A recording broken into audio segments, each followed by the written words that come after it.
किसी के परिवार में बड़े बड़े धनाढ्य हैं, बड़े बड़े पैसे वाले हैं, लेकिन उनसे पूछो कि तुम्हें शांति है, तुम्हें सुख है? ऊपर से भले ही दिखता है कि ये तो बड़े पैसे वाले हैं, इनको बड़ा सुख होगा, बड़ी शांति होगी, लेकिन सच पूछो तो जितना अशांत है वह, जितना दुखी है अंदर से। शांत कौन है? कोई तन दुखी, कोई मन दुखी, कोई धन बिन रहत उदास, थोड़े थोड़े सब दुखी, सुखी केवल राम के दास। जो भगवान के भक्त हैं, कथा कीर्तन सत्संग करने वाले, यही परम सुखी है। देखो, पैसे से व्यक्ति सुखी नहीं होता है, पैसे से हम साधन व्यवस्था कर सकते हैं, सुख के साधन को ला सकते हैं, सुख के बढ़िया पर्यंके, सोफा, गद्दा, एसी सब व्यवस्था पैसे से खरीद लिए और हमारी नींद चली गई, नींद नहीं आती हो। तो कई लोग ऐसे होते हैं, महाराज सब साधन है लेकिन नींद नहीं आती है, नींद की गोली खानी पड़ती है, अगर नींद की गोली न लूं तो नींद नहीं आती है। अब बताओ जी, उस पैसे से जितने साधन व्यवस्था किए, उस साधन का क्या हुआ? दुरुपयोग हो रहा है। प्राकृतिक के जिसको सुख शांति भगवत कृपा से प्राप्त है, और ये प्राप्ति तब होगा, ये भगवत कृपा से ही संभव है, और भगवान की कृपा तब संभव होगा हमारे ऊपर जब उनके कथा कीर्तन, संतों की सेवा, संतों का सत्संग का हम सेवन करेंगे, तभी ही भगवत कृपा संभव है। इसलिए जितना हो सके समय निकाल करके आप हम सभी को सत्संग में अपने जीवन का, अपने समय का सदुपयोग करना चाहिए। हम लोग आज 9 दिनों तक श्री राम कथा के लिए संकल्पित होने जा रहे हैं। दास जी ने रामचरितमानस में 9 पड़ाव, और प्रत्येक व्यक्ति के जीवन की 9 ही यात्राएं होती है। तो प्रथम दिन में गोस्वामी तुलसीदास जी ने जो सूत्र दिया है, एक पारायण की जो कथा जहां विश्राम करते हैं, आज की कथा वालकांड के 120 दोहा पर आज कथा विश्राम लेगी।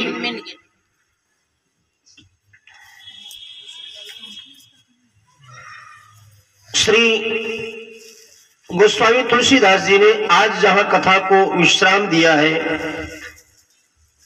ही हर से कामारि तब शंकर सहज सुजान, बहुविधि उमहि प्रशंस पुनि बोले कृपा निधान। भगवान भोलेनाथ वट वृक्ष के नीचे कैलाश पर्वत पर बैठे हैं, और माता पार्वती 14 प्रश्नों की भगवान से जिज्ञासा की है। संसार के सुखों को बहुत बढ़िया तरह से अनुभव किया है माता पार्वती। दोनों यात्राएं की है, संसार की भी यात्रा की है और परमार्थ की भी यात्रा अब करने जा रही है। लेकिन संसार की कथा में, यात्रा में जो माता पार्वती को दुर्गति हुआ, जब वह पूर्व जन्म में दक्ष की पुत्री सती के रूप में विराजमान थी इस भूतल पर, तो संसार की यात्रा से उनको शिक्षा मिल चुकी है।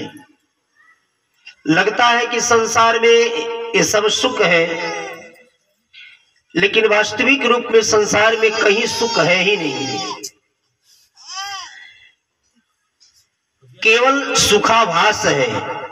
जहां जहां आप जाओ लगता है कि यहां सुख मिलेगा, यहां सुख मिलेगा, वहां जाने पर सुख मिलेगा, लेकिन वास्तविक रूप में कहीं भी सुख नहीं है। तो इसलिए वास्तविक जो सुख है, हमारे पूज्य महाराज श्री कहते थे के सुखे अस्थाप्यति इति निगदिता कथा, हरित जीवस्य माया कृतांतर व्यथा। संसार में जहां जाओ वहीं केवल व्यथा है। किसी परिवार में जाओ, किसी नगर में जाओ, कहीं भी समाज में जाओ, लेकिन कोई ना कोई अपनी व्यथा आपके सामने आकर सुनाएंगे, रोएंगे। कथा केवल संसार में भगवान की होती है अथवा भगवान के भक्तों की होती है। श्रीनाभास स्वामी जी भक्तमाल ग्रंथ के प्रणेता इसलिए कहते हैं, भजबे को दो सुघर कै हरि और कै हरिदास। संसार की जितनी चर्चाएं होती है वो कथा नहीं है, सब व्यथा है, और व्यथा ही हमारा पतन कराता है। इसलिए जितना हो सके संसार की व्यथा से बचना चाहिए। समय हमारे पास खूब है, लेकिन विवेकी चतुर सुजान अगर किसी सावधान व्यक्ति को कोई बढ़िया वस्तु मिल जाए तो उसका सदुपयोग करता है, और किसी गलत व्यक्ति के हाथ में चल जाए तो उसका दुरुपयोग करता है। एक चाकू डॉक्टर के भी हाथ में होता है और एक चाकू डाकू के भी हाथ में होता है। डाकू उस चाकू का दुरुपयोग करता है और डॉक्टर जो होते हैं उस चाकू का सदुपयोग करते हैं। डॉक्टर के हाथ में जो चाकू दिखाई पड़ता है वो किसी भी विषैले पदार्थ को, अंग में कहीं कोई ऐसा विषैला पदार्थ है उसका सृजन हो रहा है, वो पनप रहा है, तो उस विकार को काट के निकाल करके हमको बाकी शरीर को स्वस्थ कर देते हैं। और डाकू जो होते हैं हमारे स्वस्थ शरीर को ही वो अपने चाकू से घायल करके हमको और दुखी करता है। इसलिए चाकू तो दोनों के हाथ में है, लेकिन चाकू का सदुपयोग कहाँ है और दुरुपयोग कहाँ है, इसको डाकू और डॉक्टर दोनों समझते हैं। डाकू को देखकर आप घबरा जाते हैं अगर किसी डाकू रास्ते में मिल जाए और हाथ में चाकू दिखाई पड़े तो कितना भय होता है। और वही चाकू किसी डॉक्टर के हाथ में आप देखते हैं तो भय नहीं होता है, बल्कि एक आत्मविश्वास होता है कि हमारे शरीर में जहां भी कोई विकार है, इस विकार को ऑपरेट करके डॉक्टर और हमको स्वस्थ जीवन प्रदान करेंगे। इसलिए जहां भी कोई अच्छी वस्तु मिले वहां से हमको अर्जन कर लेना चाहिए। ये विवेकी पुरुष का काम है।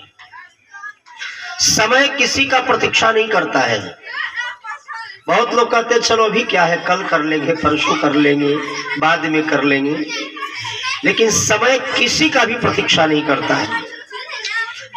जो समय है वो आज जो बीत रहा है वो कल नहीं आएगा, कल जो निकल जाएगा परसों नहीं आएगा। इसलिए कभी भी अच्छे कार्य को कल पर कभी भी टाला टाली नहीं करना चाहिए। कल पता नहीं कल किसने देखा है, एक क्षण एक सेकंड किसी ने नहीं देखा है। भगवान की कब बुलावा आ जाए वो किसी को खबर नहीं है। इसलिए एक क्षण हमारा बड़ा महत्वपूर्ण है और एक क्षण का सदुपयोग इसी में है जितना हमको भगवान की कथा की सुलभता हो जाए। तो आज की जो नवाह की कथा है 120 दोहे की व्याख्या आज गोस्वामी तुलसीदास जी रामचरितमानस में, जिसमें दो विशेष महत्वपूर्ण बातों पर वो जोर दे रहे हैं। भवानी शंकर वंदे श्रद्धा विश्वास रूपिणौ। जीवन में विश्वास के बिना किसी की गाड़ी नहीं चलती है। कहीं ना कहीं किसी के ऊपर आपको विश्वास करना होगा। और दो के जीवन में सुनने वाले के अंदर श्रद्धा होनी चाहिए। आप व्यवहार में भी, घर में भी रह रहे, परिवार में रह रहे, तो आपसे जो श्रेष्ठ जन है उनकी बात को आप श्रद्धा पूर्वक सुनिए। कोई अगर आपसे कुछ कह रहे हैं तो उनके बातों में आप पूर्ण श्रद्धा पूर्वक सुनिए। और जो कहने वाला व्यक्ति है अपने छोटे लोग को कुछ कह रहा है तो उसमें पूर्ण विश्वास के साथ उसको कुछ कहना चाहिए कि ऐसी कोई बात न कहे जिसकी इसके जीवन में कोई समस्या खड़ी हो जाए, इसके जीवन का समाधान मिल जाए, ऐसी बात कहनी चाहिए बड़े लोग। क्योंकि दोनों के ऊपर बहुत बड़ा उत्तरदायित्व होता है। घर परिवार में इसलिए वही परिवार सुखी है, सामंजस्य वही बनता है जहां दोनों जो घर के अनुज लोग हैं, छोटे लोग हैं, वो बड़े लोगों के प्रति श्रद्धा रखें।